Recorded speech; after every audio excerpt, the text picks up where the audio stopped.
The desert mirage. Ravu stood on the highest dune he could find, gazing at the shimmering horizon.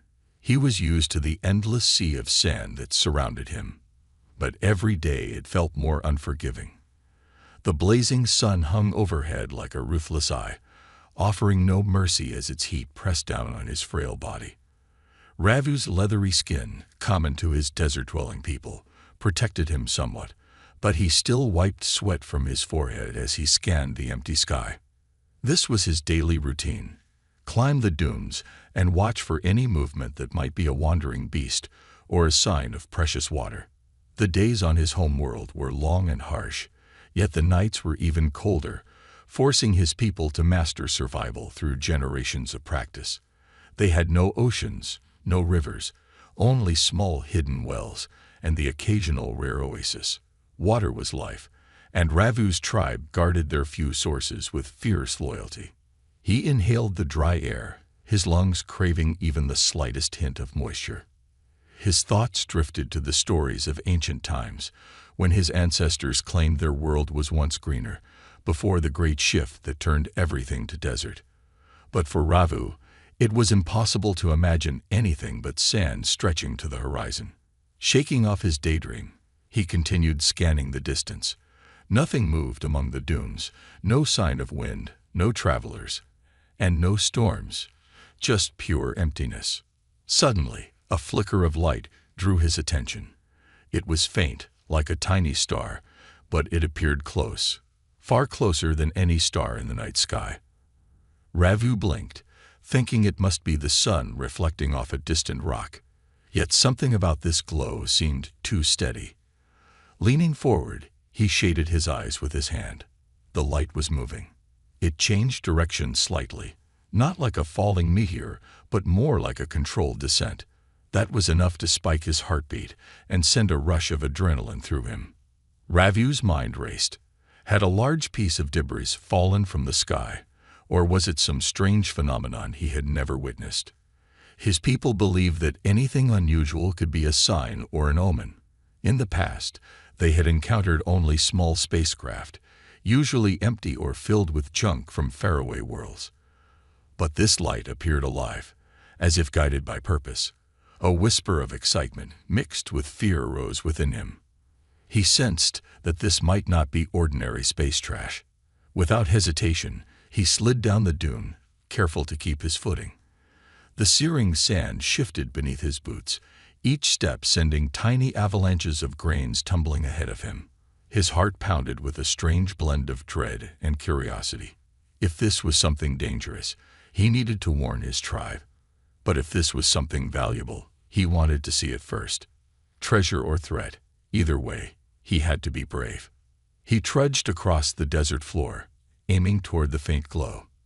Every so often, he paused behind a rocky outcrop or a half-buried boulder to steady his breathing. He peered over the stone, trying to catch another glimpse. The light had grown brighter now, becoming more of a beacon against the dull sand. The sun was still high, so for any light to stand out, it must be powerful. Ravu felt as if he was being pulled toward it, like a moth to a flame. As he moved closer, the wind began to shift. A soft breeze carried the scent of hot metal, sharp and out of place in the naturally dusty air. His nostrils flared. This was definitely something new. The taste on his tongue was tangy, almost electric. Anxiety bubbled in his chest, yet he pressed on, determined to solve the mystery. If he returned to his tribe with only a vague story of a bright light, they might dismiss him or, worse, call him a coward. Soon, he crested another small dune and froze. In the distance, he spotted a sleek, gleaming structure half buried in the sand. It looked like a smooth, silver capsule about the size of a large hut. Its surface reflected the harsh sunlight, making it almost painful to look at directly. If it was a ship, it was unlike any he had seen before. No sharp edges, no obvious seams, just a seamless shell of polished metal. Ravu crouched behind a rock, his breath shallow. From this vantage point, he saw movement at the base of the strange craft. Something was happening, but he could not make out the details. Were there beings inside?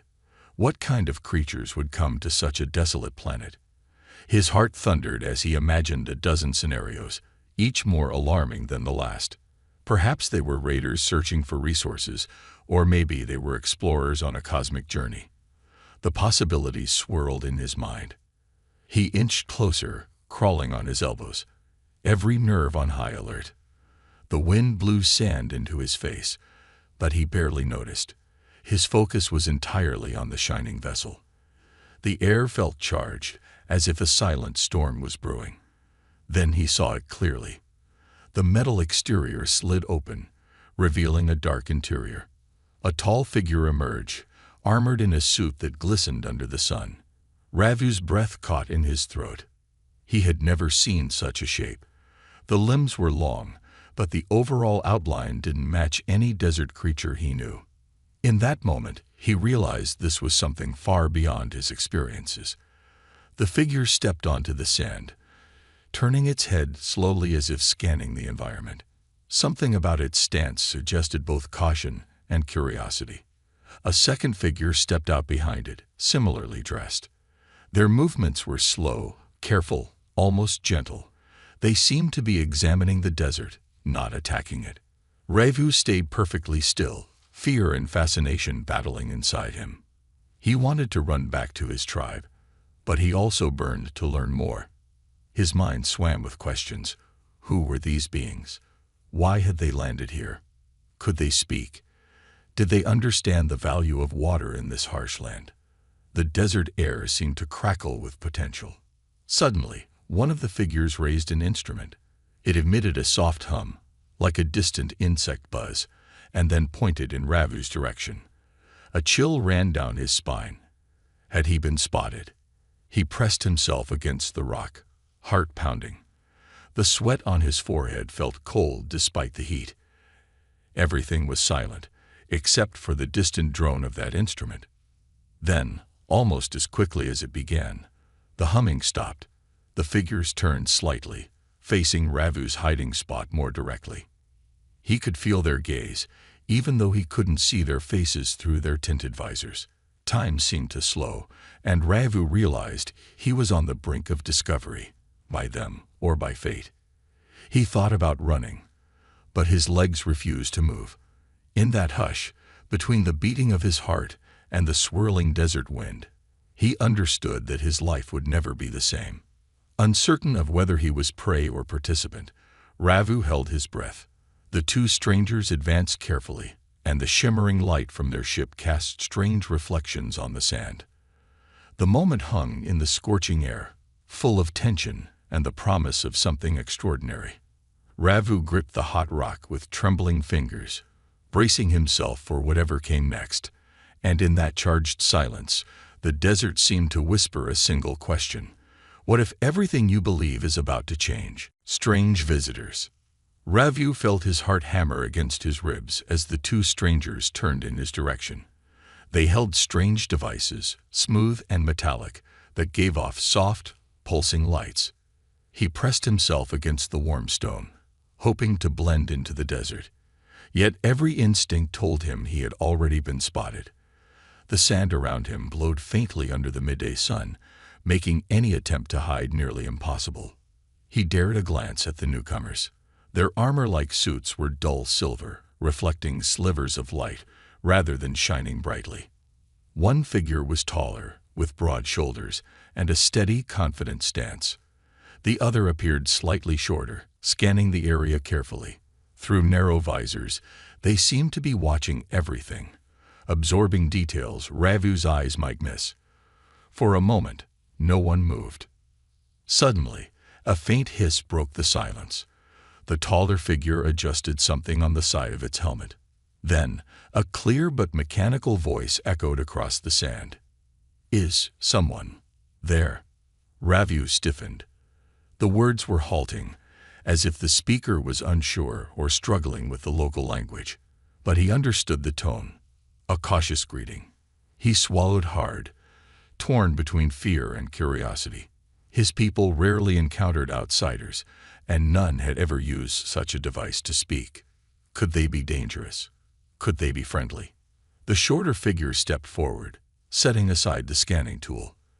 That device had seemed like a weapon at first, but now Ravu wondered if it merely measured temperature or life signs. He felt a small spark of hope. Perhaps these newcomers were not here to harm him. Still, he could not ignore the tension in the air, thick and heavy like a storm cloud before it bursts. A sudden movement to Ravu's left startled him. A small desert lizard darted from behind a rock, fleeing into the open. The taller visitor turned sharply, training a bright beam on the creature. The lizard froze under the light, eyes bulging, before it scurried away. Then the newcomer lowered the beam. Ravu realized it was some sort of flashlight or projector, not a lethal weapon. His chest loosened a bit, and he took a silent breath of relief. Gathering his courage, Ravu decided to stand. Sand clung to his elbows and knees as he slowly rose from his hiding place. Cautious but determined, he raised both hands above his shoulders, a sign among his people that meant, "I am unarmed." He hoped the strangers would interpret it similarly. The wind brushed a soft trail of dust across his feet. The two figures paused, as if unsure how to respond. Then, the taller one placed a gloved hand gently on its chest, bowing slightly. Ravu's eyes flicked to the ground, noticing the footprints they left in the sand. They were shaped differently from his own, with a distinct pattern that hinted at advanced boots. The mechanical voice crackled again. "We come in peace." Ravu blinked, realizing these strangers were indeed trying to communicate. He lowered his hands slowly, choosing his words carefully. I do not know your language," he murmured in his own dialect. He felt foolish saying words he was sure they wouldn't understand, but a name or greeting was all he had to offer. The shorter figure removed something from a belt pouch, a small disc-shaped device.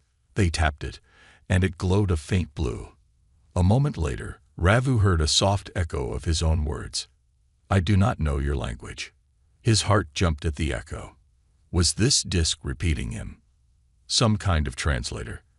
Fascinated, Ravu watched as the figure pressed the device again, adjusting a dial. Then the mechanical voice spoke in Ravu's language, albeit in a strange accent. "Greetings. We are travelers from another star." Ravu's mouth fell open. A chill of wonder passed through him. They were truly from beyond the sky, visitors to his desert world. He wanted to ask 100 questions at once, but the shock kept him silent. The taller visitor took one careful step forward, pressing a control on the side of their helmet. The visor slid up, revealing a human face. Pale skin beaded with sweat, a pair of brown eyes shining with curiosity. Ravu stared. He had never seen such features, especially the soft skin and odd hair on the brow. But the gentle eyes somehow put him more at ease than a full helmet could. "I am Captain Lane," the figure said, speaking slowly. The translator disc repeated the words in Ravu's language. "We mean no harm. We need water." At the mention of water, Ravu's breath caught. Water was precious, almost sacred on his world. Was that why they came here? To take what little water was left. He felt a surge of protective instinct, remembering how fiercely his tribe guarded their wells. But as he looked again at the newcomers, hot and weary beneath the desert sun, he sensed desperation, not greed. He replied softly, "Water is rare here." He pointed to the empty horizon, then touched his parched lips, hoping they would understand. The translator's metallic voice echoed, and both visitors nodded grimly. They exchanged glances, as though agreeing on something unspoken. Captain Lane motioned toward the strange craft half buried in the sand. "Our ship, damaged," the translator said, pausing to find the right words in Ravu's language. "We need to fix it. Then we will go." Ravu glanced at the ship, noticing small vents emitting wisps of steam. Even from a distance, he could feel faint waves of heat pulsing around the metal hull. If they were stranded, that meant they might remain in the desert for some time. Ravu wasn't sure how his people would react to newcomers. especially ones who needed large amounts of water to survive. But he also sensed an opportunity to learn. He placed a hand on his own chest. "I am Ravu," he said, speaking his name clearly. He hoped the device would capture it. "I am Captain Lane," the visitor repeated, placing a hand on their own chest. The shorter figure followed with a similar gesture. "And I am Specialist Zhao." Ravu nodded at each name, though the sounds felt foreign on his tongue. Then he stepped a bit closer, mindful of the heat radiating from the ship's engines. A low hum vibrated through the ground, as if the vessel itself was alive. He wondered how it had arrived here. Could it soar through the stars like the birds soared in the sky? He looked at the travelers, seeing the fatigue in their postures, the deep lines of worry on their faces. Something about their vulnerability touched him, despite his caution. He remembered his tribe's strict laws about outsiders. Still, if these strangers needed help, wasn't it right to offer what little guidance he could? Before he could speak again, a sudden gust of hot wind whipped across the desert. Sand sprayed into the air, stinging his cheeks. Captain Lane and Specialist Zhao shielded their faces, stepping back toward the ship for protection. Ravu squinted, scanning the darkening sky. Clouds of dust drifted overhead, a sure sign of an approaching sandstorm. They could be buried if they didn't find shelter soon. He hurried forward, motioning for them to follow him. "Storm is coming," he said quickly, pointing to the swirling horizon. The translator repeated his words, and the visitors exchanged nervous glances. Ravu knew a hidden hollow between two dunes not far away. Maybe it would protect them until the storm passed. He beckoned again, urgency in his movements. Captain Lane nodded, and Specialist Zhao quickly gathered tools. Together, they fled the rising winds, heading away from the open desert. With each step, Ravu felt the grit of sand in his mouth and the sting on his skin. Behind them, the silver ship groaned and clicked, cooling in the thickening air. An unspoken truce formed in that moment. They would weather the storm side by side, strangers thrown together by fate. As the sky darkened and the wind howled louder, Ravu guided them toward a narrow rock formation. His mind churned with questions, but there would be time for answers later. For now, they had to survive. Under the ominous swirl of sand and wind, the three of them found temporary shelter, united by the simple need to endure. Unexpected friendship. The sandstorm howled outside the cramped rock shelter, hurling loose grains against every surface. Inside, Ravu crouched near a jagged wall, keeping a careful watch on his two unexpected companions, Captain Lane and Specialist Zhao. The swirling wind outside sounded like an angry beast, but here in the narrow hollow, the air felt still and almost suffocating. Small flecks of sand still swirled in through gaps in the rocks, stinging anyone who moved too close to the opening.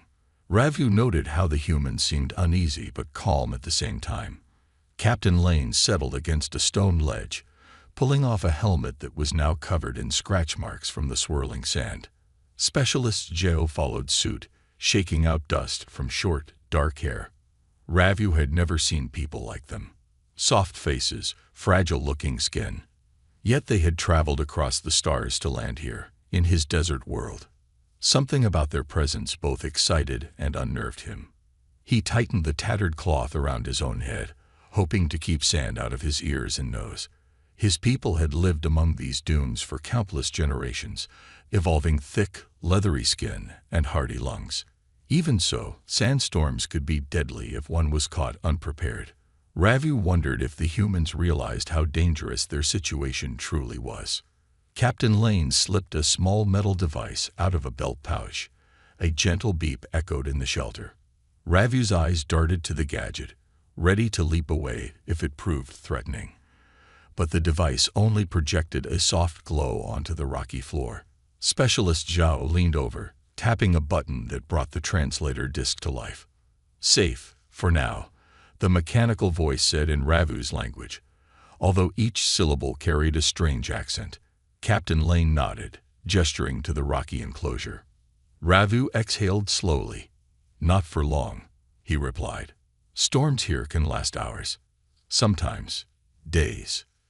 The translator repeated his words in a halting manner, and the humans exchanged concerned looks. Specialist Zhao rummaged through a small pack, withdrawing a metallic canister of water. Ravu watched closely as the human took a short sip, then offered the container to him. Water, such a precious thing, offered so freely. He hesitated. His tribe had taught him to never waste water on strangers.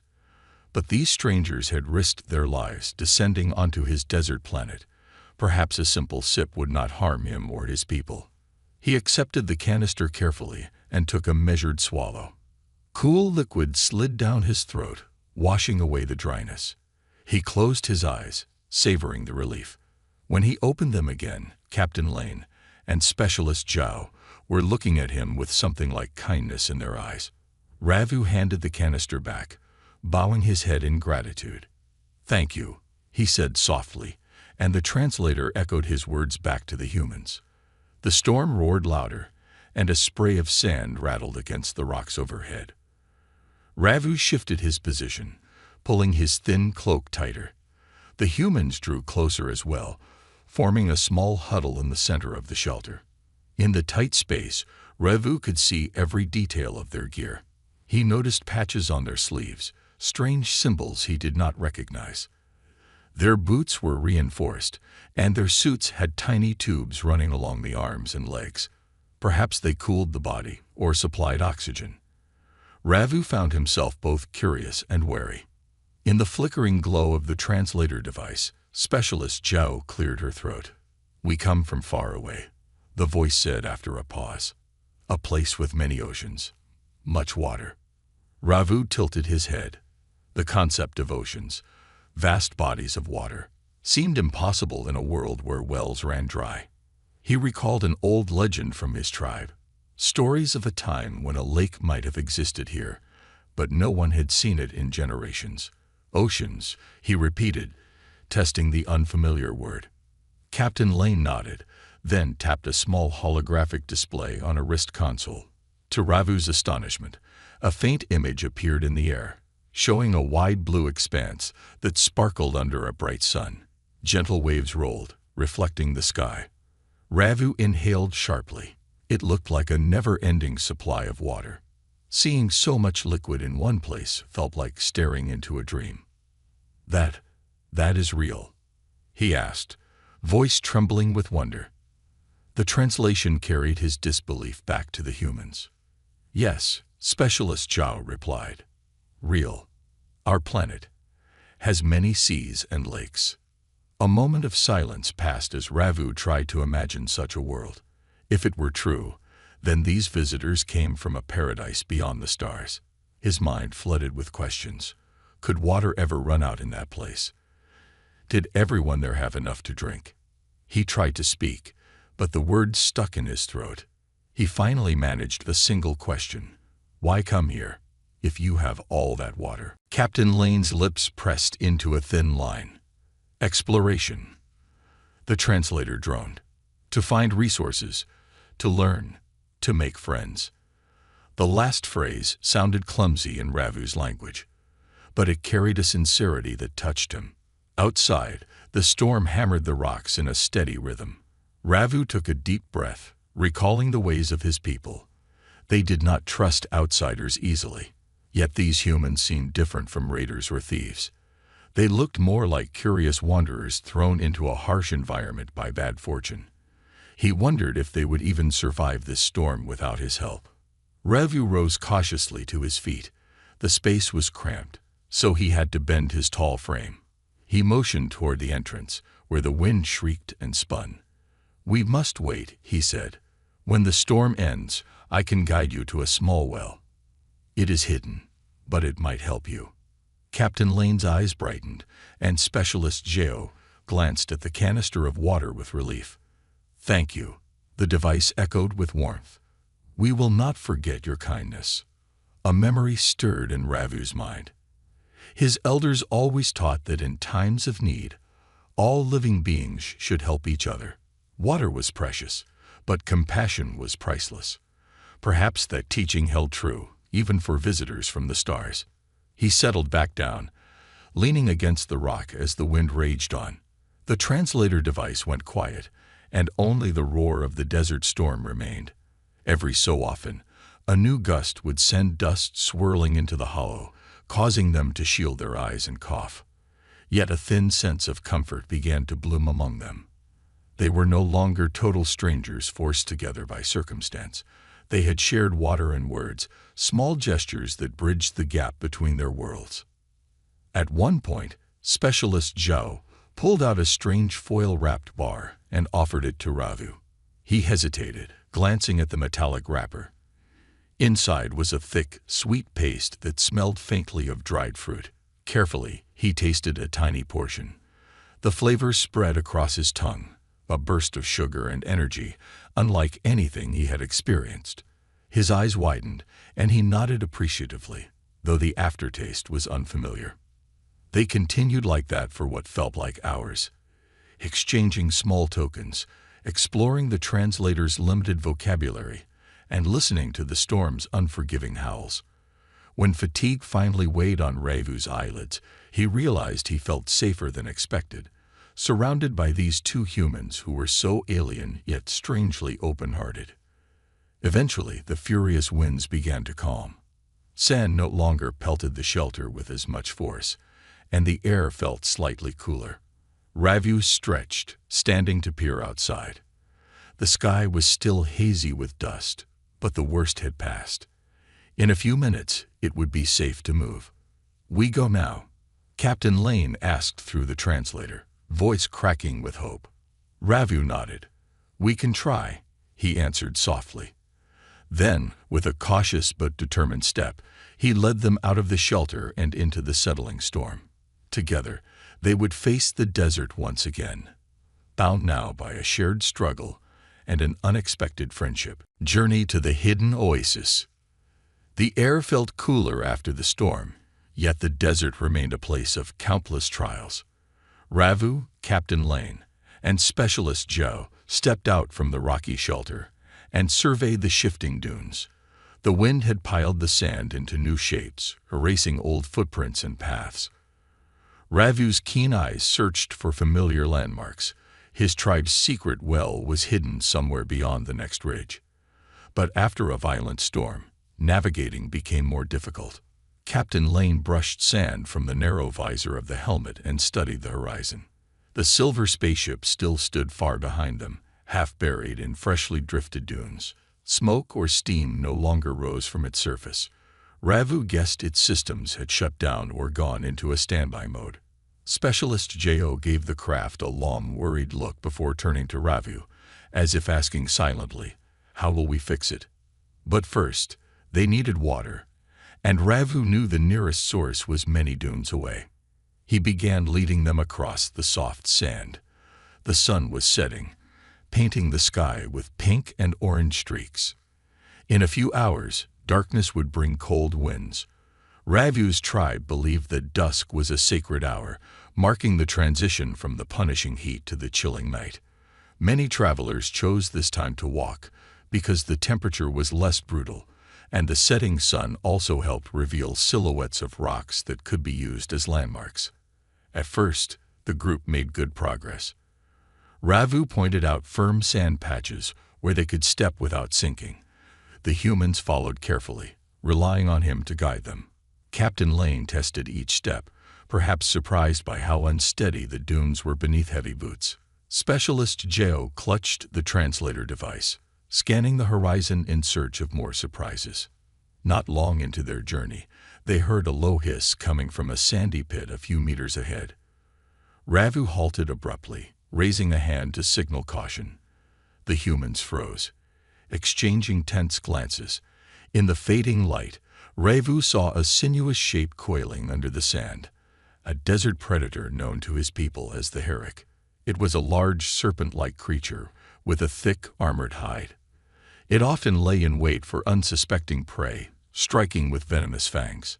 Slowly, Ravu motioned for the humans to move around the other side of the dune. Captain Lane nodded, and Specialist Jo gripped a handheld instrument that looked more like a flashlight than a weapon. They followed Ravu's careful path, giving the Herrick a wide berth. A few pebbles slid down the slope, causing the creature to jerk its head up, but it did not leave its sandy nest. Breathing a silent sigh of relief, Ravu led them further away until the hissing faded behind them. "We must keep watch," Ravu said softly.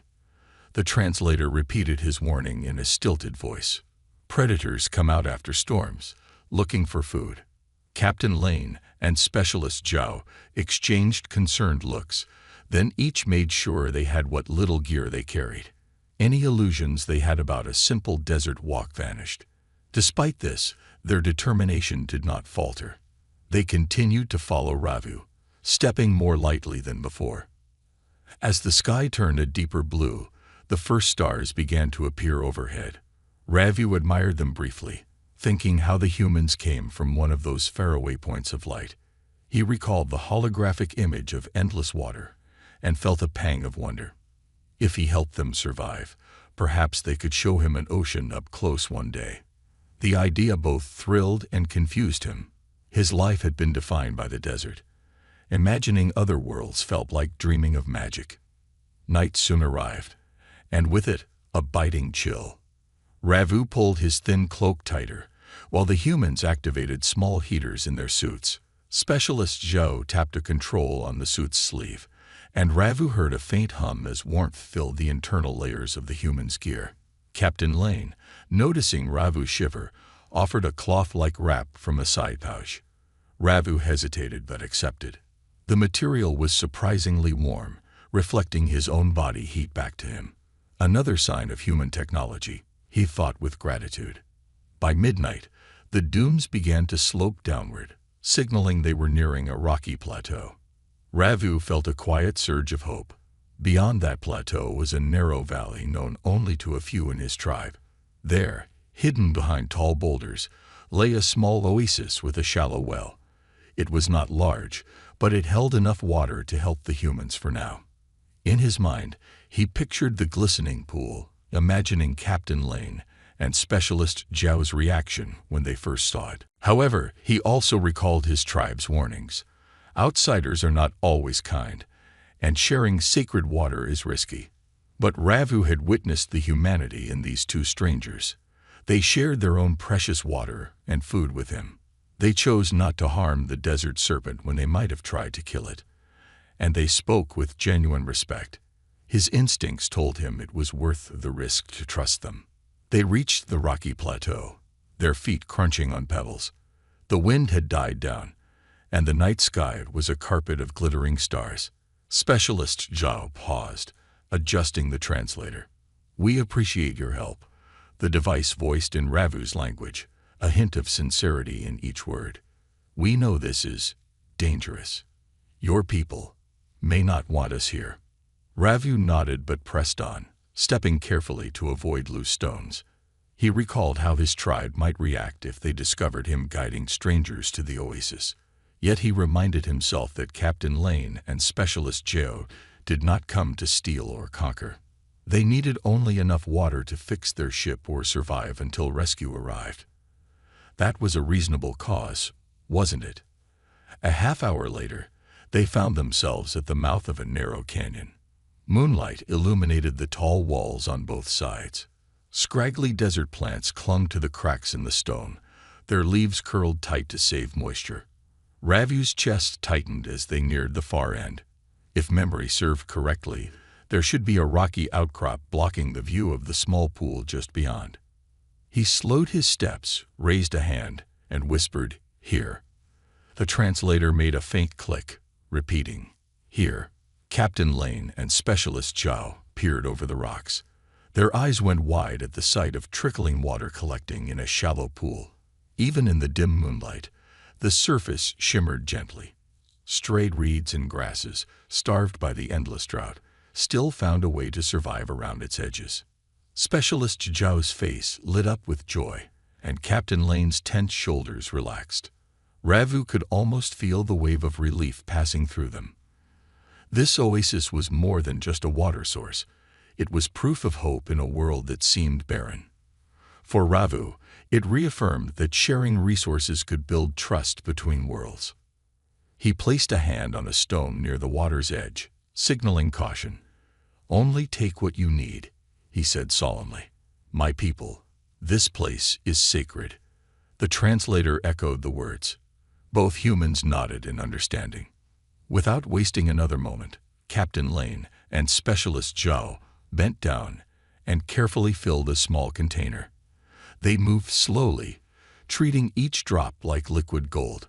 Ravu watched quietly, feeling a mixture of pride and concern.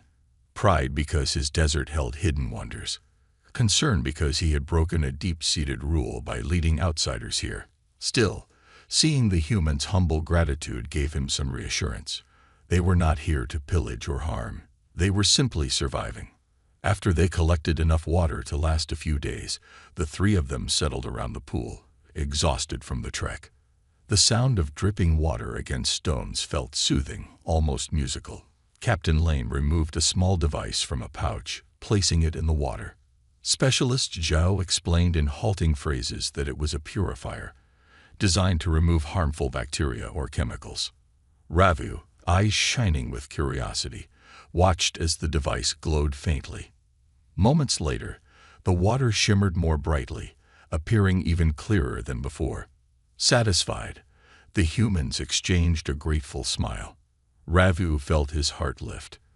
Together, they had reached this hidden oasis, a small victory in a vast, unforgiving desert.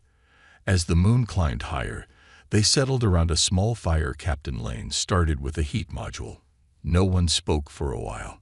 They simply listened to the soft trickle of water and the gentle crackle of the makeshift fire. In that quiet moment, Ravu realized they had taken the first steps towards something new.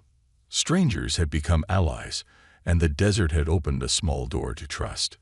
Whatever came next, repairs to the spaceship, further desert dangers, or challenges from Ravu's own tribe, they would face it together.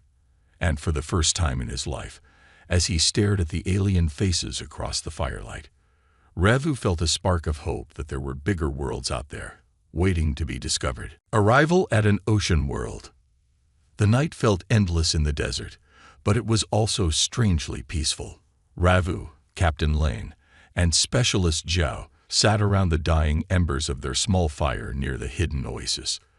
The gentle trickle of water soothed them, reminding everyone that even in a harsh world, small miracles existed. A few hours ago, the humans had carefully collected and purified enough water to fill several sturdy containers. Now they needed to decide their next move. Specialist Zhou broke the silence first. Adjusting the translator device, she spoke softly. "We must fix our ship.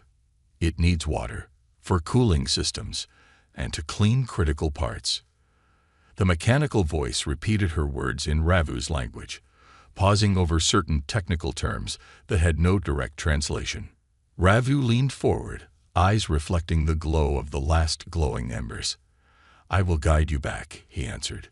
"But we must be careful. My people do not like strangers."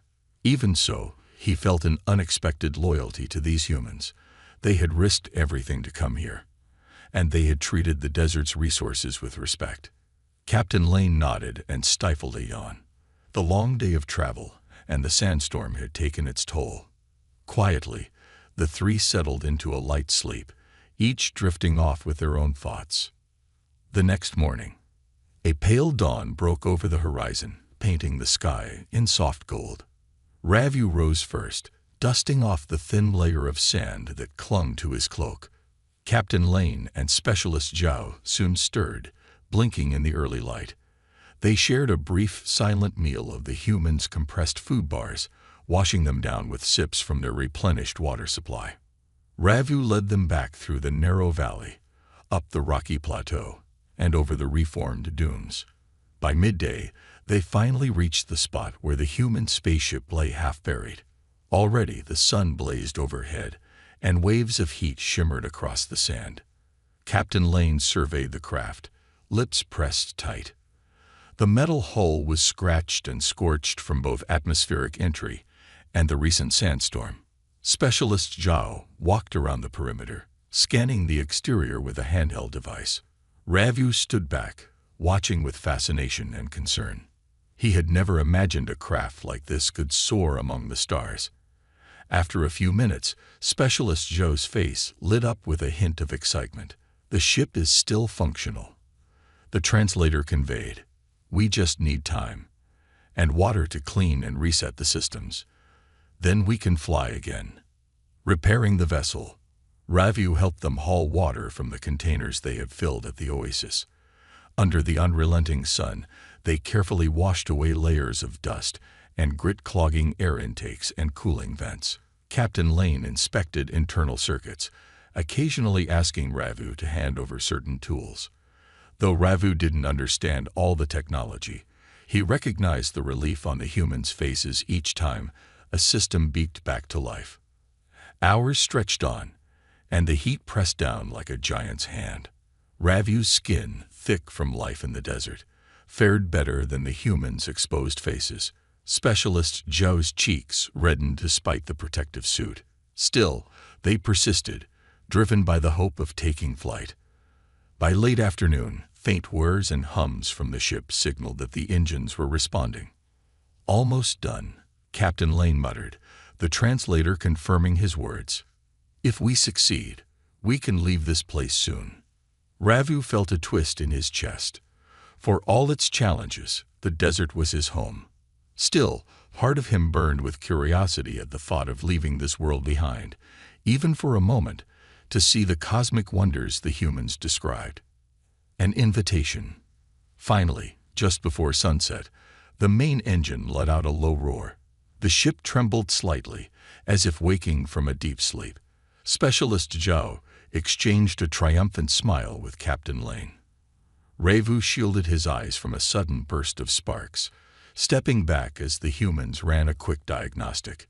Within minutes, the roar grew steadier. Then, with an air of solemn gratitude, Captain Lane turned to Ravu. "We owe you our lives," came the translated voice. "Without you, we would not have survived this desert or found the water to fix our craft." Ravu bowed his head slightly, unsure how to respond.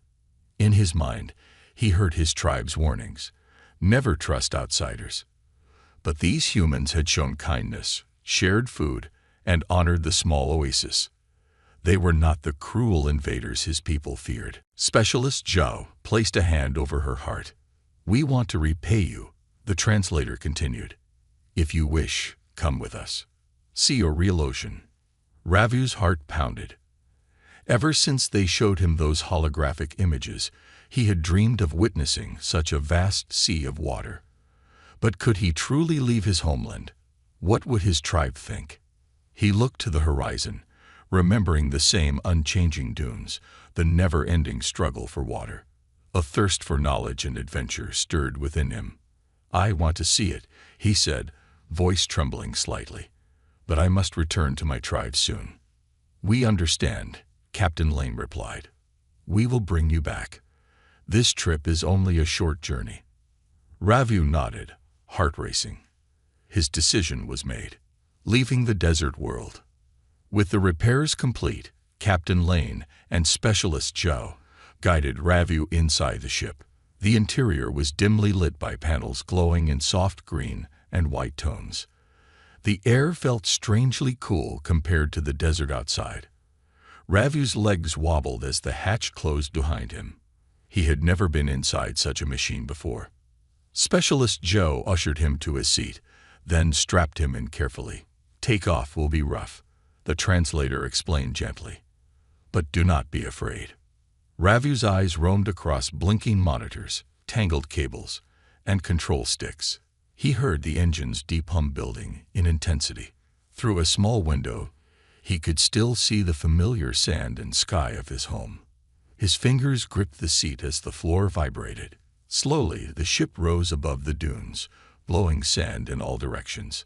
His stomach lurched as the craft accelerated, climbing higher and higher until the desert became a shrinking expanse of gold and brown.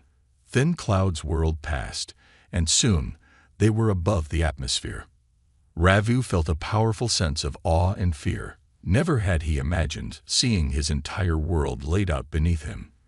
When Specialist Zhao angled the ship slightly, he caught a glimpse of black space dotted with stars. Captain Lane set coordinates, and the ship angled away from the planet. "We have enough fuel and resources to make one short jump," the translator said. "We'll show you a planet of oceans, then return you home." Touchdown on a blue planet. After a period of silent travel, Ravu found it difficult to measure time in space.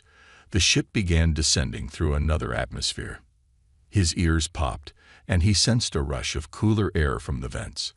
As soon as the clouds parted, he saw a breathtaking sight, an endless expanse of blue water, shimmering under a bright sun. Islands and coastlines appeared like patterns of green and brown. Ravu's mouth dropped open. No words came. Here was the ocean the humans spoke of, a glittering blanket of water that seemed to extend forever, like a dream or a legend. He remembered how a tiny amount of water had transformed his life in the desert. Now he was seeing more water than he could ever imagine. Captain Lane gently landed the ship on a shoreline. Through the window, Ravu could see waves rolling up to meet a sandy beach. The color was vibrant, and the smell, once the doors opened, was fresh, tinged with salt and a cool breeze. His senses reeled. He had grown up in a place where even a single well was precious. Now water stretched out to the horizon. Stepping down the ramp, Ravu moved unsteadily across the beach. Each wave curled onto the shore, leaving foam behind. He knelt, touching the wet sand in disbelief. When he dipped his fingers in the water, it felt cold and alive. Specialist Zhao and Captain Lane stood nearby, letting him absorb the moment. They smiled softly, remembering how special it must feel to see so much water for the first time. A gentle wave splashed around Ravu's ankles. He laughed, an unfamiliar sound in his throat, surprised by the sensation. In the distance, seabirds called, flying in playful arcs over the ocean. For a long time, he simply stared, heart pounding with the reality that worlds like this existed, a place where water was not just a hidden treasure but an abundant force covering most of the planet. And in that extraordinary moment, standing on a foreign shore with two human companions, Ravu felt the vastness of possibility. He had left his desert behind, if only temporarily, to discover something that surpassed his wildest dreams. He could not wait to learn more about oceans, about stars, and about the strange, wonderful beings who called themselves humans. Underwater adventure. A warm, salty breeze brushed against Ravu's face as he stood on the sandy beach of the ocean planet. The sight of so much water still amazed him. Every slow, steady wave that reached the shore felt like proof of a vast secret, one he had only just discovered. Captain Lane and Specialist Zhao allowed him time to soak in the view, understanding how overwhelming it must be for someone from a desert world. They spent the next day exploring the shoreline. Ravu was fascinated by everything. The way the water sparkled in sunlight, the tiny shells scattered along the sand, and the drifting seaweed that washed up with the waves. He even marveled at the cries of seabirds as they soared overhead. More than once, he asked Captain Lane, "How can there be so much water?" The translator's voice repeated his awe, and Captain Lane would smile, saying, "It covers most of this planet. We call it an ocean." On the second morning, Specialist Zhao approached Ravu with an excited expression. She held a compact bundle of fabric and tubes in her arms. The translator device whirred. "This is diving gear," it explained in Ravu's language. "We can breathe underwater with it. Would you like to see the ocean from below the surface?" Ravu's heart pounded. He remembered how the humans had mentioned swimming, but he could hardly believe such a thing was possible. In his world, water was precious. No one would dream of plunging into it. Yet here, it seemed not only possible but safe and even fun. He hesitated, glancing at the waves. How can breathing underwater be done? He asked softly. Captain Lane crouched down, setting an example. "Let us show you," the translator said. He demonstrated how to fit a mask over the face and how a small tank on the back would supply air.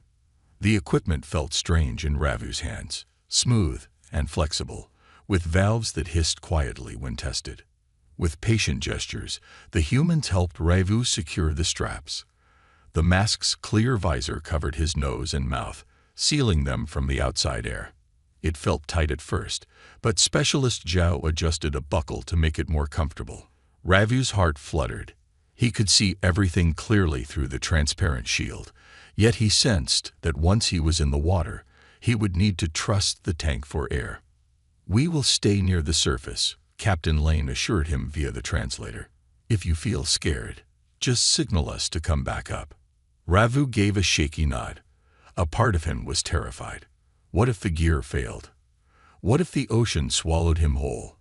But curiosity sparked within him, recalling the excitement he felt when he first saw this alien sea. He wanted to experience more, to understand what life was like beneath the waves. They waded in slowly. The water felt cool against Ravu's desert-hardened skin, and his heart pounded even faster as it rose to his waist. With each step, the ocean lapped around him, playfully tugging at his legs. Specialist Zhao went ahead, demonstrating how to hold the respirator in place. She placed her head below the surface for a moment, then came up, smiling, showing it was safe. Finally, Ravu took a deep breath through the mask. The air tasted clean, but carried a slight metallic tang from the tank. Then he dipped his head underwater. At first, he panicked, instinctively holding his breath. But as he remembered the instructions, he forced himself to breathe out slowly, feeling the cool rush of oxygen enter his lungs through the mouthpiece. He opened his eyes wide. A whole new world revealed itself. Light from above danced through the water in shimmering ribbons, illuminating the ocean floor. Small fish darted around his legs, curious about the intruders. Clusters of coral-like structures stood firm beneath the waves, swaying gently in the current. The silence underwater was broken only by the soft bubbling of air escaping Ravu's mask. For a moment, he forgot his fear, enthralled by the beauty all around him. Captain Lane hovered nearby, giving Ravu a thumbs up. Specialist Zhao pointed at a school of colorful fish passing by. They glowed in vivid blues and yellows, each one flicking its tail in harmony. Ravu reached out cautiously, laughing soundlessly as the fish scattered at his movement. The translator device remained on the shore, so no words could be exchanged down here. Yet he felt an immediate bond with his human companions. Together, they floated in wonder. With each minute, Ravu's confidence grew. He practiced kicking his legs to propel himself forward, copying Captain Lane's smooth motions. It felt strange at first. His body wasn't used to being surrounded by water. But he soon found a rhythm. The mask stayed secure, and breathing through the respirator became almost natural. As they ventured a bit deeper, the sunlight dimmed, but Ravu could still see incredible sights. Long fronds of sea plants waved like curtains in a gentle breeze. Small crustaceans scuttled along the sandy bottom, leaving tiny trails behind them. A large, curious turtle-like creature swam by, studying the trio with round, shining eyes before drifting away into the blue. Every direction they turned offered something new, more life and color than Ravu had thought possible in the universe. The water felt both heavy and comforting, as if it held him in a soft embrace. In that moment, he remembered his people's harsh existence in the desert. The endless heat, the struggle for water, the daily fight to survive. Here, it seemed water was everywhere, enough to drown in, enough to live in. He felt humbled by the realization that different worlds held different truths. Suddenly, Specialist Zhao pointed upward, signaling it was time to resurface. They kicked toward the light, and soon their heads broke through the waves. Ravu blinked in the bright afternoon sun, breathing through his mask for a moment before carefully removing it. A salty breeze caressed his face, and he tasted the ocean on his lips. "That was amazing," he said in halting words, voice trembling with excitement. The translator device, kept near the shore, wasn't nearby to repeat his words in English, but from the smiles on Captain Lane's and Specialist Zhao's faces, It was clear they understood his awe. They guided him toward the beach, where they removed their gear and spread it out to dry. Ravu collapsed onto the sand, chest rising and falling with a mixture of exhaustion and exhilaration. His mind raced with questions. How do the fish survive? How do the plants grow underwater? Why is there so much life below the surface? The questions felt endless, each one a door opening to a larger world. As Captain Lane fetched the translator device, Ravu gazed out at the sea, waves gently rolling in.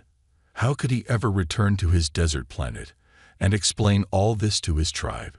He imagined telling them about breathing underwater, about brilliant fish and coral, about the quiet beauty of the undersea realm. Many would call him mad. Yet he felt change, more alive than ever before. When the translator finally crackled to life, Specialist Joe spoke quietly. "You did great," it said. "We are proud of you. It is not easy to brave something so strange." Ravu smiled, turning his gaze from the vast ocean to his two human friends. "Thank you," he replied softly. "I never believed I would see such wonders." Captain Lane and Specialist Zhao exchanged a satisfied look. The day was not over yet. Perhaps they would explore more coves or show Ravu a reef filled with even greater marvels. For now, though, they simply sat in the sunshine, letting the gentle sounds of the surf wash over them. In that peaceful moment, Ravu realized that trust and curiosity had led him to an unimaginable experience. He had traveled far from home, seen the impossible, and learned that life could blossom even beneath the waves. The desert might still call him back, but his heart now carried a piece of this watery world. And he knew, as he sat there among friends, that the universe held endless surprises, some hidden in the sands and others hidden under the sea. New understanding and big reveal. Ravu had never felt such a mix of wonder and sadness as he did when he stepped off the human ship onto the hot sands of his homeworld again. The desert sun blazed overhead, the same unforgiving heat he had known all his life. Yet somehow, everything felt different now. He had seen an ocean world, touched its water, breathed beneath its waves, and discovered how vast and varied life could be. Captain Lane and Specialist Joe exited the craft behind him, carefully shielding their eyes from the glaring sunlight. They both carried small packs of supplies, unsure of what to expect. Ravu wondered if his tribe would accept them. He could almost hear his elders' voices. Outsiders mean danger. But the humans had proven otherwise. They had saved each other's lives, sharing water and trust in the face of a cruel desert. As they trekked across the dunes, heading toward Ravu's village, the air felt charged with possibility. The humans now understood how harsh this environment was, even with their advanced suits. Each step sank into loose sand, making the journey long and tiring. Above them, the sun appeared like a raging furnace. Sweat dripped down Specialist Zhao's forehead, and Captain Lane's breathing grew heavier. Finally, the rocky outline of Ravu's settlement came into view, perched on a low rise where stone outcroppings offered some natural shade. Scattered dwellings made of clay and desert rock formed a small community. Smoke curled from a single cooking fire. A few villagers stood guard, their eyes widening in alarm at the sight of two strangers walking beside Ravu. Nerves fluttered in Ravu's stomach. His people rarely saw off-worlders, and never so close to the heart of their territory. He raised a hand in a gesture of peace. The guards hesitated, looking from Ravu's determined gaze to the strange figures in metallic suits. With a reluctant nod, they allowed the three to pass. Confrontation and surprise. Inside the village, curious onlookers gathered. Children peeked from behind walls. Elders stood with stern faces, their robes fluttering in the dusty breeze. Captain Lane and Specialist Zhao removed their helmets, offering tentative smiles. A hush fell over the crowd, broken only by low murmurs of confusion. Ravu took a deep breath and announced, "These travelers helped me survive. They saved my life, and I saved theirs. They come as friends." His words echoed in the still air. Some villagers muttered their doubts, but none stepped forward to object. Then, from a nearby shelter, the tribe's elder, an ancient figure with silver hair and sun-worn skin, emerged. The elder leaned on a carved wooden staff, peering at the humans with cautious curiosity. Ravu bowed his head respectfully. "Elder, they have knowledge we do not. They come from a world of oceans, where water is abundant." He paused, searching for the right words. "They wish to share ideas. Maybe we can learn from each other." The elder's sharp eyes flickered between Ravu and the humans. After a long silence, the elder turned to Captain Lane and Specialist Zhao, speaking in a measured tone.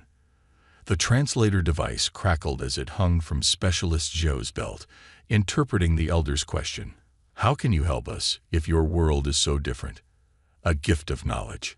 Captain Lane stepped forward, voice soft yet firm. "On our journey, we have gathered technology and ideas. We know ways to collect water from the air, to store it underground, and to clean it so it's safe for drinking. We can teach you if you wish." The elder's expression shifted from suspicion to guarded hope. Many in the crowd fell silent, absorbing the possibility that these strangers offered more than empty promises. Ravu glanced around, recalling how his tribe struggled daily to keep their wells from drying up. Could the humans' technology truly make life easier? Specialist Zhao produced a small cylindrical device from her pack. It had vents on the side and a solar panel on top.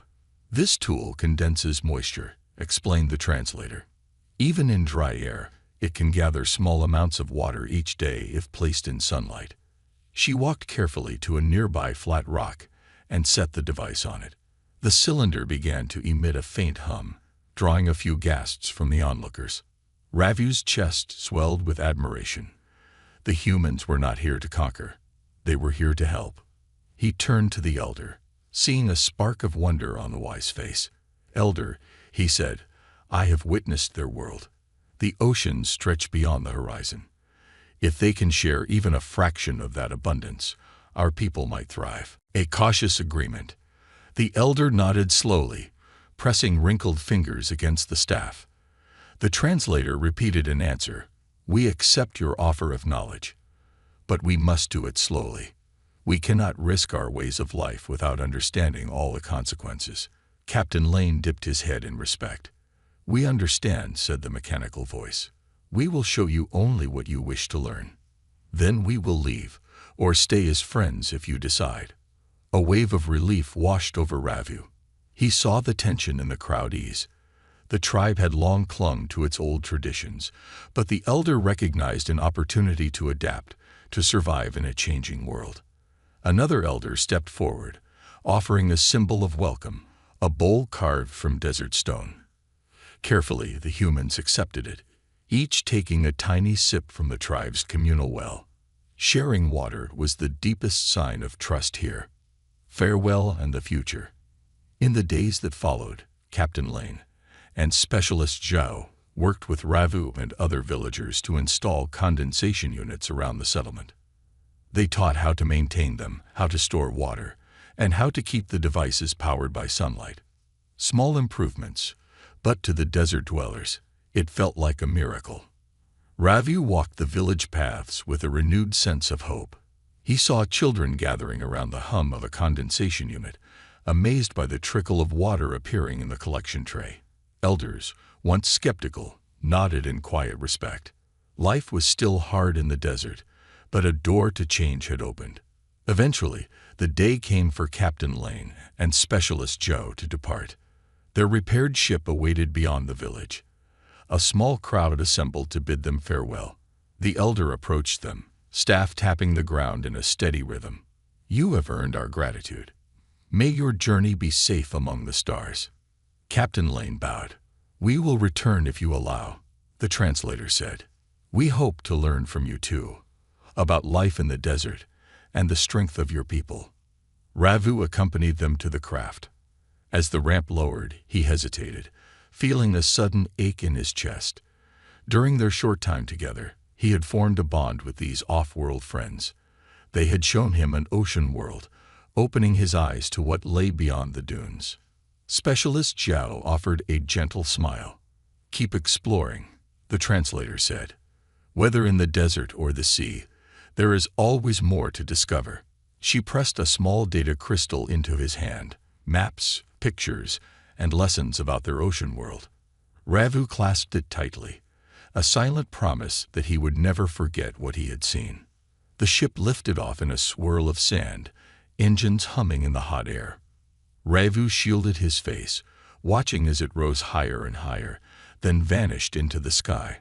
The desert once again fell quiet, the wind carrying only whispers of possibility.